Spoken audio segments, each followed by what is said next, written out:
Ok, profesor, muchas gracias. Profesor, muchas gracias por su tiempo. Le vamos a realizar unas muy breves preguntas. Claro. Acerca de todo esto de los psicofármacos y la psicología en general.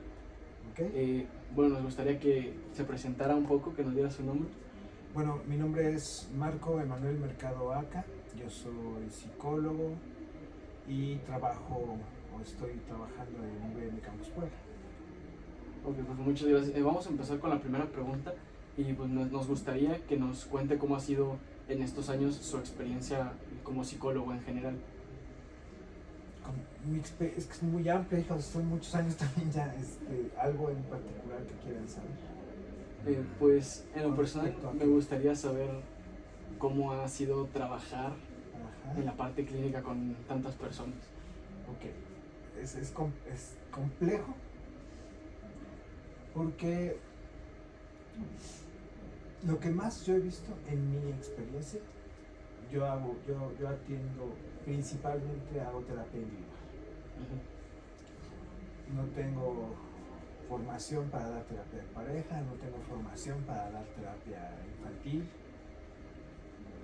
aunque en algunos casos me han solicitado hacerlo, ¿no? Y yo he accedido bajo ciertas circunstancias y bajo ciertos criterios, particularmente que sepan que no soy especialista en esos casos. Entonces yo me enfoco en la terapia individual, y lo que más me ha tocado atender en todos estos años que he estado atendiendo es temas de depresión. Okay. Eso es lo que más he atendido. Decía un maestro mío, también el amigo de nuestro, que ser psicólogo, terapeuta en la ciudad, ¿no? O sea, sin estar trabajando en hospitales o en lugares de este tipo, sino en la consulta privada, es como lo que hacen los veterinarios en las ciudades, ¿no? Siempre están pelando perros, o sea, no es algo muy complejo, se nos explicó. Los casos más complejos que me ha tocado ver no fueron en la terapia particular, ¿no? Fueron cuando estuve trabajando en la Procuraduría Ciudadana, en el DIF, en Cuernavaca. Ahí sí eran casos muchísimo más complejos, ¿no? Entonces me ha tocado ver desde depresiones muy leves, por ejemplo, ansiedades leves, hasta casos de trastornos graves o severos o trastornos mayores, ¿no? De personas que tienen signos o síntomas de psicopatía, de personas que tienen signos y síntomas de sociopatía, de personas que tienen esquizofrenia diagnosticada, que yo creo que esos han sido los más graves que yo he visto. Entonces es muy complejo, ¿se me explicó? O sea, esto de ser psicólogo sí es difícil, pero en ciertos contextos puede llegar a ser menos difícil que en otros, ¿no? De donde yo te puedo decir que más experiencia he sacado no ha sido de la terapia particular, de los casos que te llegan así de boca en boca y ese tipo de cosas, sino de las instituciones, particularmente las instituciones que tienen algún tipo de orientación de servicio, ¿no? De servicio social a las personas, es donde llegan los casos más complicados, más complejos. Sí, ok. Profe, no sé si vio últimamente la noticia que está circulando sobre la psicóloga que está recetando psicofármacos. La supuesta psiquiatra Marilyn sí, Coates, que creo que es abogada, de hecho. Es no abogada, sé si es psicóloga. Yo vi la noticia, vi que tiene una cédula profesional como abogada, después tiene una maestría en criminalística, también una cédula a su nombre, y se doctoró en psicología general, en la Libre de Psicología. Lo siento por la gente que está ahí, ¿no? Porque quemaron la escuela, le dio muy... O sea, al final la escuela no tiene tanto la culpa como la persona, se me explico, para andar haciendo estas cosas, pero pues te pasa, salpica un poco, te salpica, no quiere. Exactamente, ¿no? Entonces, sí vi la noticia y ejercía o decía que era psiquiatra y neuropsiquiatra también, ¿no? O sea, psiquiatra y neuropsiquiatra, o sea, las cosas así. Y en general, ¿cuál es su opinión acerca sobre estos psicólogos? Porque imagino que no es la única, de haber varios por ahí. ¿Qué opinan de estos psicólogos que van por ahí recetando psicofármacos? Mira, fíjate que vi un programa de Julio, no era de Julio Astillero, sino, bueno, Julio Astillero son unas opiniones con respecto a esto. Y otro, no me logro acordar, es un filósofo, ¿se me explicó? Que escribió un libro que habla acerca de la posverdad. Y pero él escribe libros y habla de la posverdad y habla de la plus mentira. ¿Sí me explico? Estos dos conceptos son interesantes porque acaban de aparecer en estos años. Digamos que tu generación es la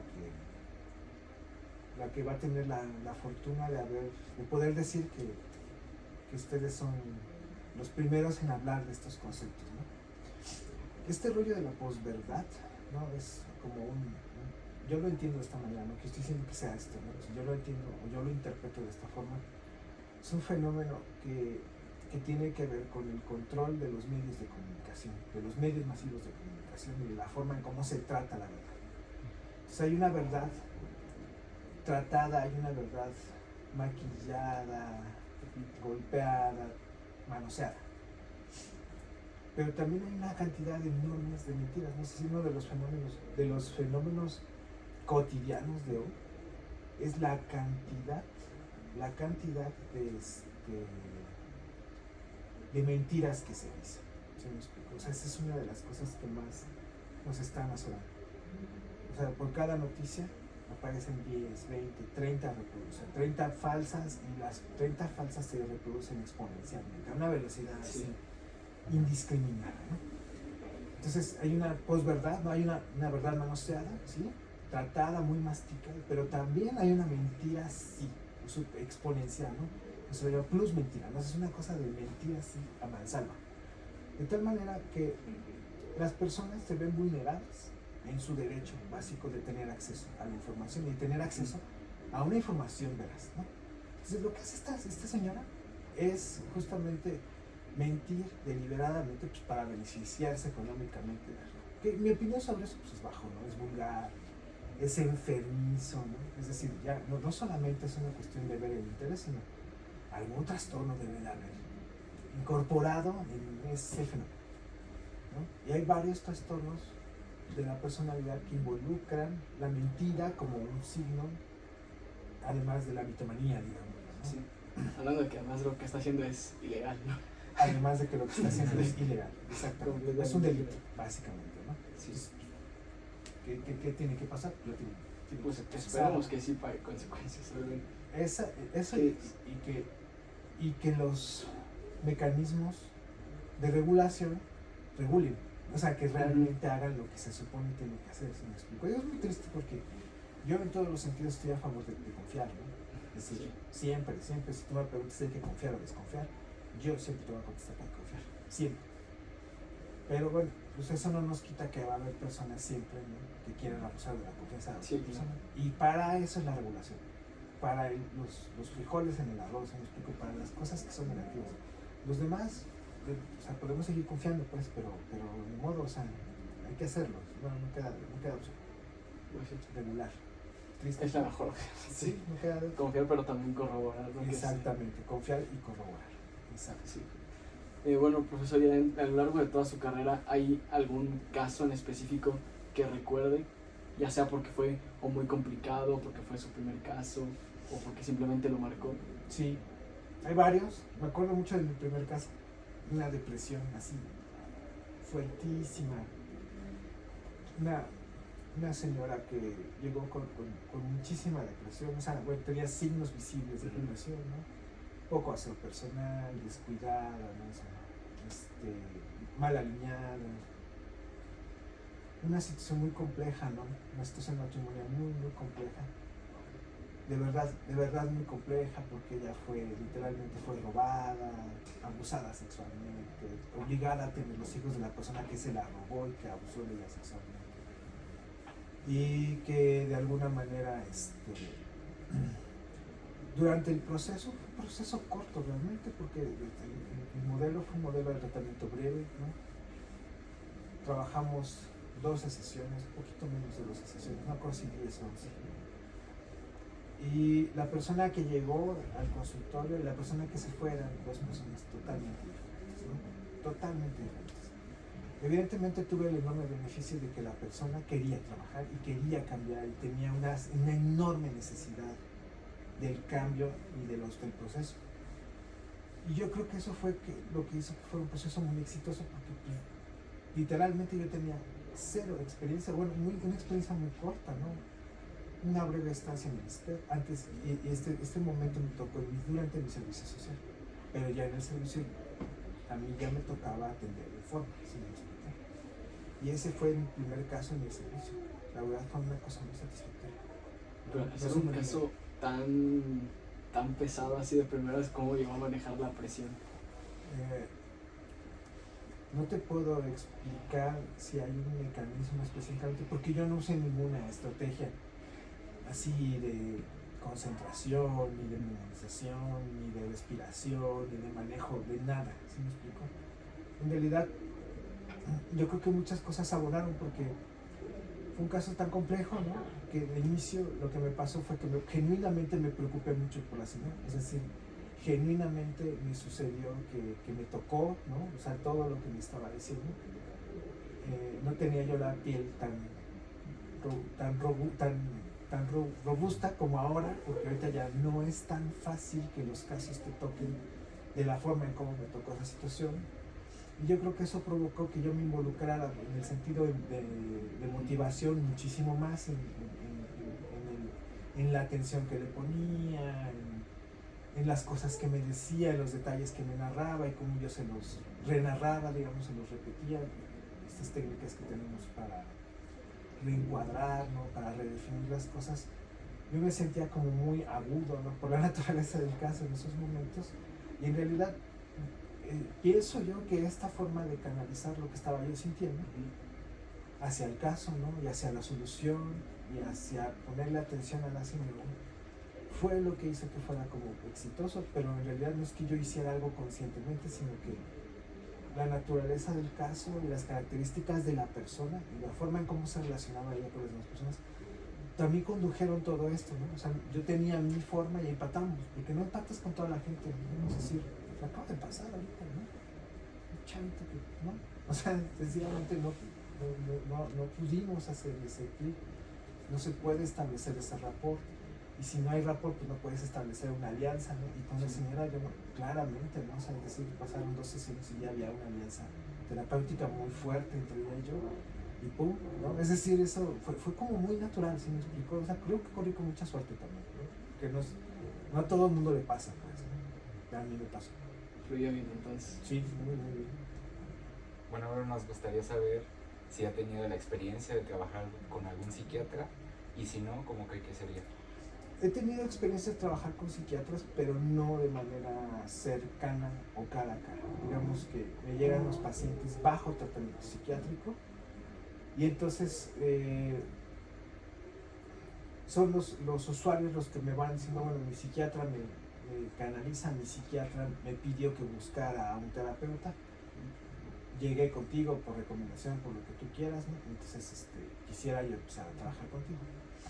El trabajo multidisciplinario se hace poco en México. Es decir, no es tan real como te lo plantean durante el proceso. Mientras estás diciendo, no, somos multi e interdisciplinarios y podemos trabajar con otros. Sí podemos, pero casi no se hace, ¿sí me explico? Entonces, la experiencia que yo tengo más es como muy lejana, ¿no? Es como de esos videojuegos donde toca la bola, ¿no? Y va de regreso. Así. O sea, no tuvo comunicación con él en ningún momento. Nunca comunicación directa, ¿no? Pero siempre llegaban prescripciones y ajustes con relación a lo que estaba ocurriendo en la psicoterapia. Es decir, yo no puedo decir que el psiquiatra o la psiquiatra estaba ignorando lo que yo decía, porque durante los procesos iban haciendo ajustes de las medicaciones. Entonces, me parece que sí estaban haciendo caso a lo que estaba ocurriendo dentro de la terapia. Y de la misma manera yo iba haciendo ajustes conforme él iba cambiando los medicamentos y cambiando las dosis. Es decir, he tenido como buenos entendimientos, pero nunca jamás he tenido la oportunidad de trabajar directamente con alguien. Y yo creo que también parte de eso son prejuicios que tenemos los psicólogos y los psiquiatras con respecto a la profesión y al quehacer del otro. Y eso entorpece mucho el trabajo.